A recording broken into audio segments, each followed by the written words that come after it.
Hi friends, welcome to Geetha சமையல். வாங்க மதிய சாப்பாடு பார்க்கலாம். அதுக்கு முன்னாடி கீதா சமையல் ஸ்பெஷல் ஃபுட்ல 5 வகையான இட்லி பொடி ரெடியா இருக்கு. அதுக்கு அப்புறம் கருப்பு உளுந்து கஞ்சி மாவும் ரெடியா இருக்கு. வேணும்ன்றவங்க ஸ்கிரீன்ல தெரியுற வாட்ஸ்அப் நம்பருக்கு மெசேஜ் பண்ணுங்க, அனுப்பி வைக்கிறோம். நல்லா சூடா இருக்கு. நல்லா சூப்பரான ஃப்ரை பண்ணி மீன் குழம்பு வச்சிருக்கேன். இன்னைக்கு சமைச்சதெல்லாம் வீடியோ எடுத்திருக்கேன்.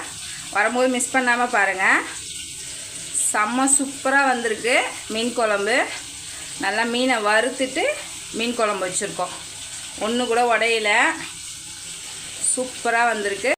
இன்றைக்கி எல்லாருக்குமே ஒரு உருண்டை ராகி களி உருண்டை பண்ணி வச்சுருக்கேன். ரசம் கொஞ்சம், சங்கரா மீன் வறுத்து வச்சுருக்கேன், தயிர் போட்டு வச்சுருக்கேன்.